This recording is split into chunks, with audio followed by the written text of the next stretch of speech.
معاملہ کچھ یوں ہے کہ پاکستان اگرچہ اپنی سر توڑ کوششوں کی وجہ سے ایران امریکہ جنگ رکوانے میں کامیاب ہو گیا ہے، تاہم اس حقیقت سے انکار نہیں کیا جا سکتا کہ اس جنگ سے عالمی معیشت بری طرح سے متاثر ہوئی ہے۔ دنیا کو ایک بڑی جنگ کا سامنا تھا۔ اب لڑنے والا کوئی بھی ہو، لیکن ایک مشکل کا سامنا تو بہرحال سبھی کو ہے: اکنامک فال آؤٹ۔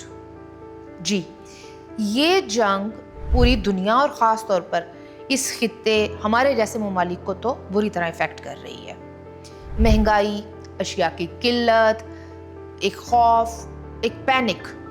مگر پاکستان میں سچویشن تھوڑی سنبھلی ہوئی دکھائی دیتی ہے۔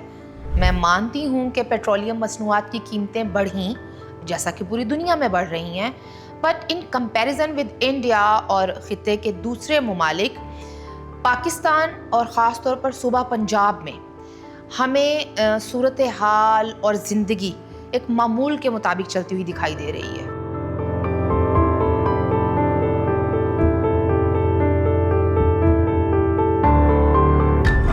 تو کیا ایسا خود بخود ہو گیا ہے؟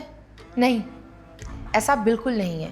اگر صوبہ پنجاب میں گورننس اسموتھ طریقے سے چلتی ہوئی دکھائی دے رہی ہے تو ہمیں سمجھنے کی ضرورت ہے کہ اس کے پیچھے بنیادی وجہ کیا ہے۔ میں آپ کو بتاتی ہوں۔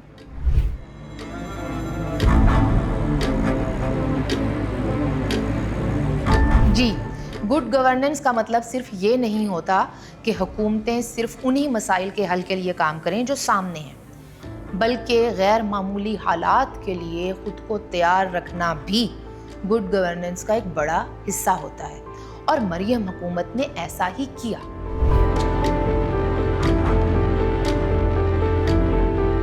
مریم حکومت کو اندازہ تھا کہ آئل پرائسز پر زیادہ دیر تک قابو رکھنا ممکن نہیں ہوگا، کیونکہ عالمی مارکیٹ میں تیل کی قیمتوں کا اثر بہرحال پاکستان پر بھی ہوگا۔ تو ایسے میں حکومت کیا کر سکتی ہے کہ غریب عوام کم سے کم متاثر ہوں؟ میرے خیال میں دو ایسے ایلیمنٹس ہو سکتے ہیں جو کہ پالیسی میکنگ کو انسان دوست، عوام دوست بنا سکتے ہیں۔ پہلا ایلیمنٹ ریلیف، سبسڈی، حکومتی امداد یا ایسا کوئی لفظ جو کہ اس اپروچ کے لیے استعمال ہوتا ہے، اور دوسرا ایلیمنٹ کہ کسی قسم کی شارٹیج نہ ہو، خواہ وہ آٹا، سبزی، چاول، دالیں یا روزمرہ استعمال کی اشیاء ہوں، یا پھر پیٹرولیم مصنوعات اور CNG، LPG وغیرہ۔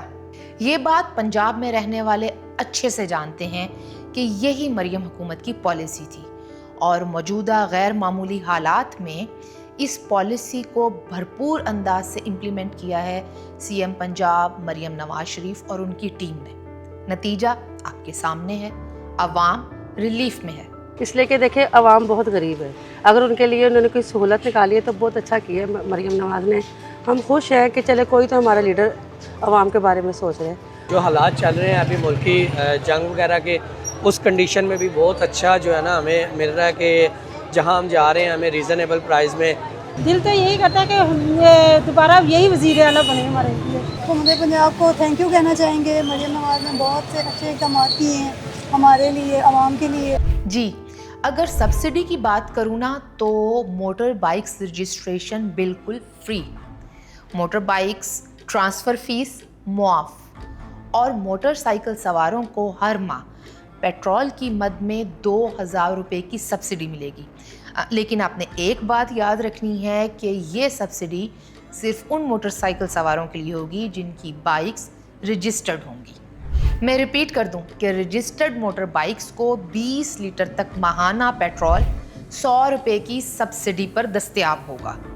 رجسٹرڈ گڈز ٹرانسپورٹ کو 70,000 روپے، بڑی گاڑیوں کو 80,000 اور پبلک ٹرانسپورٹ والی گاڑیوں کو 1 لاکھ روپے تک کی ماہانہ سبسڈی دی جا رہی ہے صوبہ پنجاب میں۔ اور اس ضمن میں سب سے اہم بات، مریم حکومت نے پنجاب بھر کے شہروں میں پبلک ٹرانسپورٹ کر دی ہے بالکل فری۔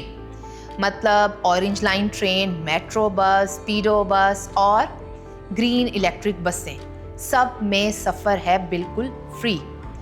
اربوں روپے کا ریلیف ہے یہ عوام کے لیے۔ اور ریلیف کی یہ رقم آ کہاں سے رہی ہے جانتے ہیں آپ؟